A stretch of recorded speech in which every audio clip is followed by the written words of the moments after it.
Жазушы Тәкен Әлімқұловтың «Жиендік» атты әңгімесінен үзінді. Нағашы жұртына алыстан арнап келген Кенжештің еліне қайтар күні жақын. Кенжеш жорға мініп нар жетелеп қайту үшін келген жоқ.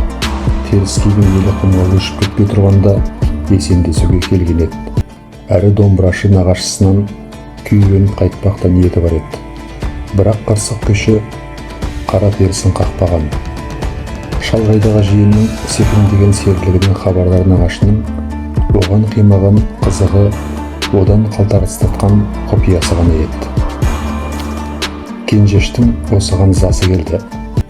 Қалап келген еш нәрсем жоқ, деді Кенжеш жиендік жиыннан. Екі нағашым кезектесіп домбыра шертсеңіздер, елге аңыз ғып айтып барар едім. Қане, жиеннің мүселі қайт болмасын, домбыраңды бір толғап жіберші, деді Жанұзақ.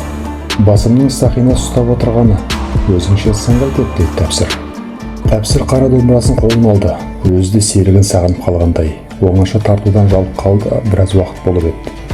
Енді бардың басы қосылғанда көңілді шерін бір тарқатпақ болды.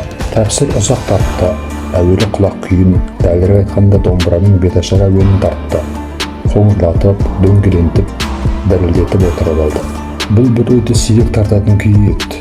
Өмір бойы шығарған сансыз күйінің түйініндей, әр кезде көкей кескен арманның елесіндей, ең аяулы, ең қымбат туындысы еді. Кенжештің атқа қонар сәті жақындады. Аттар ерттеліп, желіге бір өркеш қызыл қардың байланғанда Тәпсір сөз бастады. Қарағым Кенжеш, кеше қысыр әңгімемен бұйымтайыңды айта алмадым. Көңіліңе алып келгенің болса жасырма. Екі жұртыңның бірінен ұялмай қайтатын бол.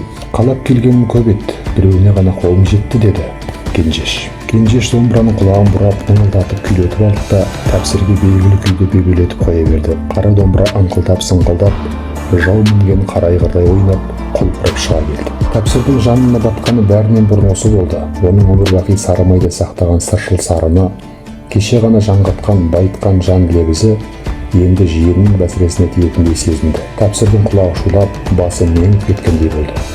Күй аяғын шала ұғып қалғандай. Жиен ел болмас деген осы екен да, деді. Қойшы, қайғайдағын айтпай, деді Тәпсірдің әйелі.